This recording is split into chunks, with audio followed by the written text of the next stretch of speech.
Welcome to Innovation and Leadership. I'm Jess Larson. Today on the show, we've got Darrah Brustein. So one of the fundamental and foundational things that I think is critical to being a successful person, in however way you define that, is by being a generous human and being a giver. So I mentioned Adam Grant's book earlier, Give and Take. He puts study to the reason why I will say that quite quickly and passively. So read it if you challenge or question why I'd say that.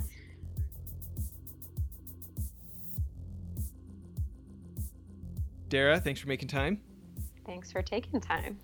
So, author, entrepreneur, all sorts of things you've done. I know we probably can't cover everything in the episode today, but I do want to hear about, you started Equitable Payments, you've got your Network Under 40 group, you wrote the Finance Whiz Kids book that I'm getting for my kids now, you write for Forbes Thrive Entrepreneur, you're launching this new virtual summit, you're writing a book. What I really want to know is what you do in your spare time.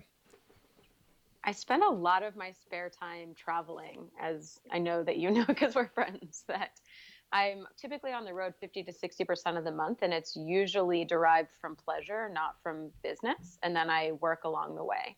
So that's where a lot of my spare time goes. And then when I'm not traveling, or when I am traveling and have additional free time, I'm either exploring or reading. I'm a big old nonfiction book nerd. I love to do acro yoga. I love to take walks.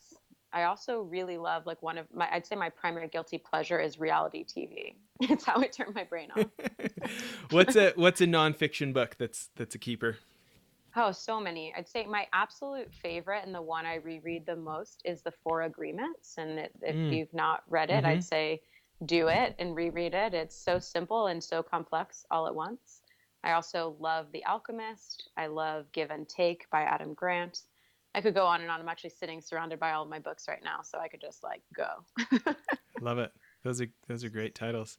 Well, let's cover a little bit of where you've been in life so far, and then let's talk about what's on the docket. So, tell me about Equitable Payments. You started with your twin.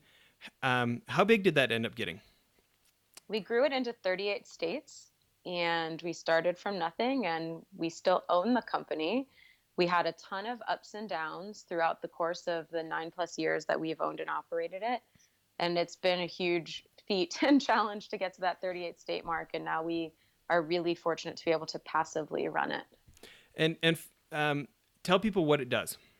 Sure. It's a credit card processing brokerage. So anytime you as a customer pay a business with a credit card, we set up that service for them, whether it's in person, online, or by phone. And the brokerage model was the differentiator for us, that we overlaid the tried and true brokerage idea that you'd have familiarity with from insurance, for example, and brought that to credit card processing, which hadn't been done before. So we all know the statistics. Most businesses in America don't make it to 5 years. What do you credit, making it to 9 years so far on? In part, consistency and persistence. I think that's such a baseline formula for success in the workplace, that if you are not persistent and you're not willing to get up and keep moving past the challenges, like for us, one of the biggest challenges I remember is year 2, we had this one whale of a client who I think 85% of our revenue was tied to, which was mistake number 1. And we lost them completely out of the blue. And I was devastated because, as you can imagine, if you're an entrepreneur yourself, you put your blood, sweat, tears, soul, everything into the businesses that you're creating. And I really cared deeply about every customer and every relationship. And when they left, it felt like this rug was pulled out, and that all of the momentum and inertia that we'd created was immediately gone. And it's as though we had been right at the beginning again.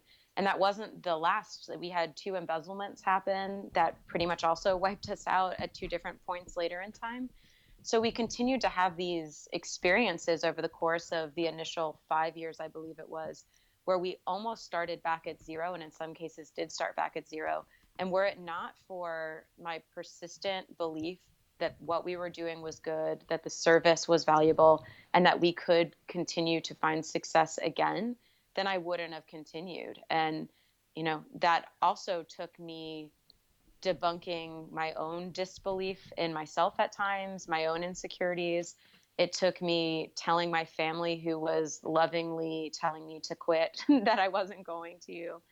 And those can all be really challenging. They were certainly challenging for me, but that was the key to us having the success that we do now. So at that moment, that losing 85% of your revenue moment, that is, kind of that defining moment, inflection point where so many folks would throw in the towel. Do you recall any of the things that you told yourself, or did you read anything, or did you talk to people? What do you feel like got you through that? Well, I remember telling myself that I was a failure and that I wasn't going to come back from this, and that everyone would know and it'd be really embarrassing, and that I had a lot of financial scarcity ideas in my mind that were terrifying me. And I literally was on the bathroom floor crying in a pool of my own little tears. And that's really uncommon for me. Like, typically I'm not much of a crier, and I don't really let myself like wallow in that way. So I remember calling my mom, who was the one who thought she was saying the thing that would be supportive, but it wasn't. It was the thing that fed into my own self-doubt of, do you think that you should really keep going? And instead of me continuing the conversation with her, because I recognized this wasn't going to fuel me positively, she introduced me to a friend of hers who was a life coach.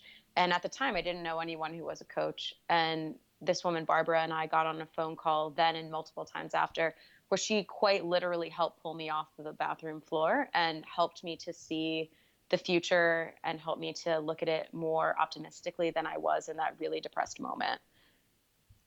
Yeah. When you think about someone like that, for folks who haven't had someone good to talk to in that way, the whole world of coaching can feel so woo-woo to people. For folks who don't know how good it can be, what would you have to say? Well, I love that you mentioned woo-woo, because it's something that I think can be a really big turnoff for people. And I've always gravitated away from things that might be traditionally considered woo-woo, for better or for worse. So what I came to learn through that experience is that, one, in general, for anything, we shouldn't consider any title to be one stereotype that covers everyone underneath it. So I might have had this expectation at that time. I don't recall, honestly. It was so long ago, but I probably did, that a life coach was just this, really highfalutin, hard to understand, not tangible or actionable, certainly wasn't going to speak on my level type of person. And I learned from this experience with Barbara that that wasn't the case at all. Really, she was just a fantastic listener who was able to speak back to me what I was saying in a way I wasn't able to see it. So a way I like to say it is, she was able to see my shadow, or the spot on which I stood that I couldn't see because I was standing on it.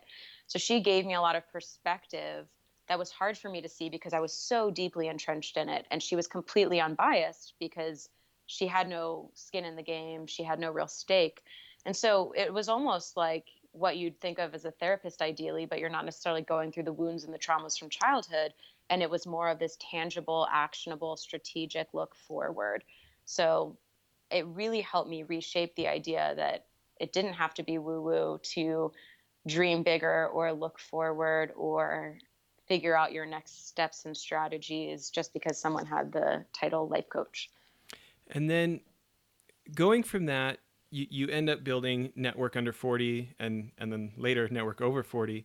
Getting a professional networking organization, you tell me if I'm using that title correctly, but getting it to 30,000 people who have been through this, where do you feel like you benefited from all the ups and downs at Equitable Payments to build Network Under 40? Absolutely, it was confidence that when I launched Network Under 40, I had been in business with Equitable Payments for a number of years.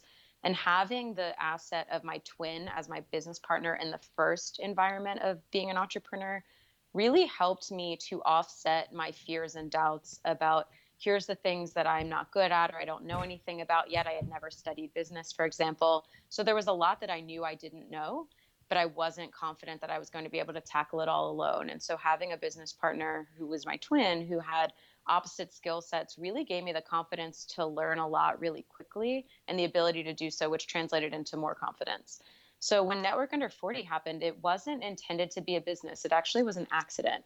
A friend from college called me out of the blue after she had graduated from law school and she had moved back to Atlanta where I live. And she said, how do you make friends after college? Everywhere I go, I'm getting hit on or sold to, or everyone is my parents' age, or they're all also attorneys.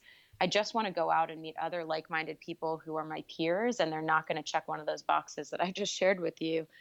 And I really lamented for her. I understood because I had spent so much time in the quote unquote professional networking environment growing the credit card processing company and often felt the way that she did. And none of that really felt great. So I started Network Under 40 because I felt like I could create a solution to her problem. And because I think my gift in the world is as being a connector. And so I felt like I have a solution that might work for this problem that you have. Why not just try to put it out there? And it turned into a business by accident because of the popularity of it. And I think it, two things I learned from that. One was, I had the ability and the skills and the gifts to make a business successful. And I learned that from business one. And number two, I learned from it that you don't have to go into something necessarily plotting out its entire future, but instead it's more that lean methodology of go in, just try, see what works, see what doesn't, and keep iterating and building off of that. And then over time, I realized I had this profitable business that I grew, as you said, to 30,000 people, and we operated in a number of cities. And it just evolved organically because I was open and I allowed myself to be a vessel of a resource that someone needed that I had already had the ability to do. So that's definitely what I learned from that. On that one, I do have a question. So many times when some of us have been successful in one business, we're surprised by the different challenges of doing another one. Did you experience that as well? Definitely. The first business is business to business, which is very different than the second, which is business to consumer. And I learned a lot, probably the hard way, about having a consumer as a customer, having a smaller ticket item be your primary component of your business. Like we sell event tickets for $10 to $20 on average. So for a long time, that was our primary source of revenue until we added a sponsorship component. But, when I was focused explicitly on the primary customer who was the event attendee, I ran into a lot of walls of, okay, how do we get this message out in a way that we can still be profitable? And how do we make a really high value experience at a really low cost ticket price? And then also, I had never grown a team before in the way that I needed to make Network Under 40 operate successfully. So as we grew into markets, I had to really entrust a lot into someone in that location who was distributed from where I was. I had to trust that they would take the intellectual property I gave them and use it well and not run off with it, whether or not contracts were in place. I had to believe that they would be a great embodiment and extension of the brand. And there's just a lot of letting go and delegation that had to happen, and a lot of times where I would go into a market, for example, and we'd fall on our face and it'd be a really big disaster and would have to figure out what can I learn from this to keep going. And in many cases, come to realize a bit like I realized with the bathroom floor crying incident with equitable payments that people just weren't paying as much attention as I thought. So each time I would have some fear spike up about how are other people going to perceive this? So again, I think that we don't know what we're doing. I realize most people aren't paying that much attention and they forget very quickly. So none of that ended up mattering. Yeah. Why do you think it is so often as leaders that it can feel hard to give up some control? Whew. On the one hand, I think there's a lot of pride of ownership that you did this, that you worked tirelessly in many cases to create something to the point that it's big enough that you can bring other people on to help expand the vision. And that really becomes this crux point of, do I want to take that risk to allow this to grow or scale beyond what I can do alone? And then it takes a huge leap of faith for some of us that are holding on tightly. And then secondarily, I think there's just this natural letting go that you have to do, and a recognition that most people won't do it exactly like you do it. And sometimes they won't do it as well. And other times when they don't do it exactly like you do it, it might actually be better. And sometimes it's just ego, I think, that I'll speak for myself, that there can be times where I think, well, my way has to be the best way because it's gotten me to this point. But don't take into account at all times that someone else's way might actually be better and they have a fresher perspective or a more refined skill set in a certain area that's going to make it grow further than I could have myself. Yeah, no kidding. So obviously very successful for a young entrepreneur. How did writing for Forbes and Thrive and Entrepreneur come about? I'm a deep believer that most opportunities happen through your network, and pretty much every time I've had a door open for me, it's been because of someone in my network, and this is no different. So I remember being on a trip to LA and meeting with a guy who's in an organization that I'm a part of called the Young Entrepreneurs Council. We'd never met before. We literally just met through the Facebook group, and he invited me to lunch, and we were having lunch, and he said, "Oh, I was doing some research on you, and I saw that you'd done some writing before. I'm a contributor to Entrepreneur. I know they're looking for other writers. Would you be interested in me making an introduction to you to my editor?" And I was blown away. Like, I had never really considered writing for an outlet like that, but I'd always loved writing and felt like it could be this really great platform, one, to just exercise that muscle, and two, to elevate other people's ideas and brands and give them that platform that perhaps they wouldn't have had otherwise.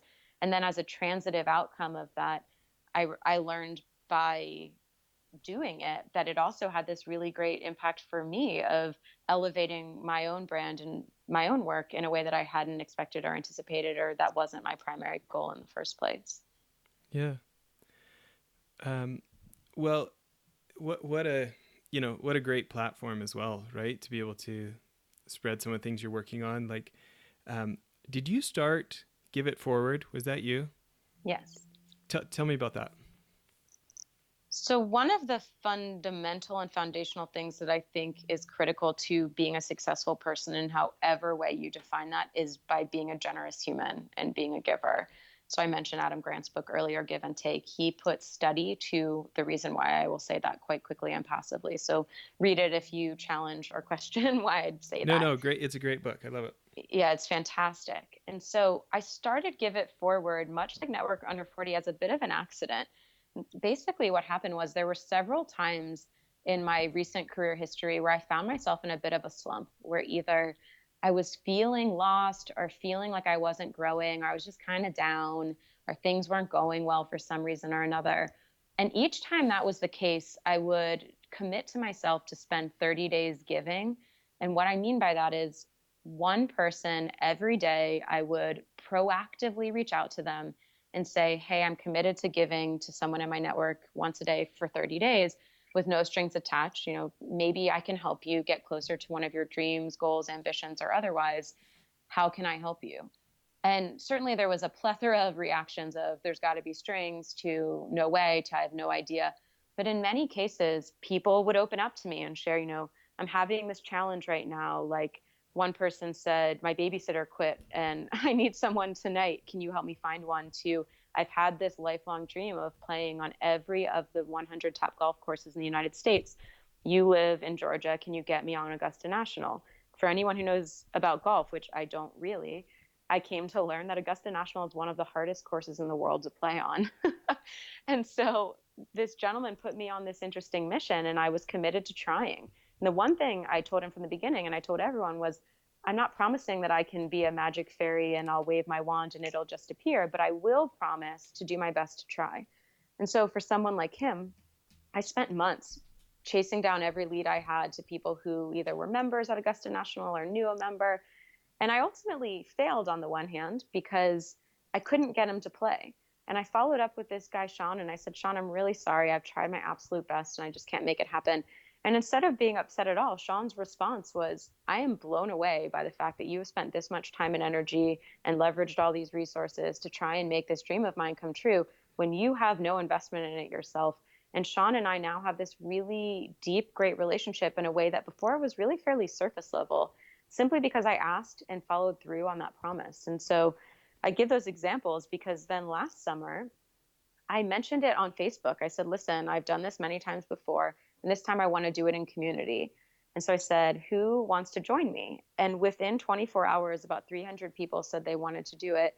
So I started a private Facebook group and said, "Let's all share about our experiences, the challenges, the wins, the everything in between."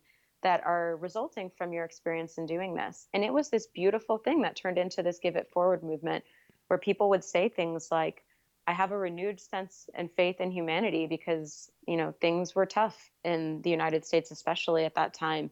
And a lot of people were down and their outlook on life might have shifted or changed. And so the second they started connecting with people and engaging and going more deeply from this generous place, the more they saw that they had a lot to offer in the world, that places where perhaps they thought, who am I to give these things? I don't have that many resources or connections. They realized that they did, or they realized that sometimes it's the smallest things, like someone asking for someone to just listen to them because they needed someone to just be there for them, or other little things that we might find trivial were really deeply meaningful to someone. And it created not only deeper relationships for them in this new empowered sense of what they have to offer in the world and this new spirit about it, but it also created a community amongst the people who were doing it, which was really powerful. It's interesting as you're talking, I'm thinking about times when I've done something for someone else and like, maybe I haven't had like the best attitude going into it. But it seems like by the end of it, I like it more than the person who I was helping, like it ultimately ends up being like this thing that was better for me than it was for them to spend the time and go the extra mile. It's almost like better when there is no transactionalness to it, huh? Totally. And it's interesting. I think it's a Ralph Waldo Emerson quote that I'll butcher, but something along the lines of, it's this fascinating turn of events or this unique universal way that when we give to someone else, we can't help but give to ourselves. Like, it's just a thing that happens as a natural outcome of it, that when you do good for others, you selfishly or unselfishly get something out of it because there's so much joy that you receive in return. Yeah, that's awesome. Well, listen, I know we're about up with time for part one of the interview, but give people just a teaser. I know we're in the next interview. I want to ask about the virtual summit and the book you're writing. Can you give people a bit of a teaser of some of the names who are going to be in the virtual summit? Happily. We've got Deepak Chopra, Adam Grant, who we've referenced, Kat Cole, who's COO of a billion-dollar food brand, Ronnie Turioff, who's a two-time Olympian and NBA champion, and Jen Sincero, who's the New York Times #1 best-selling author of You Are a Badass, among 45 others. Wow, that's awesome. Thank you. So let's cut it off there. Everybody, please tune back in and catch part 2 of the interview.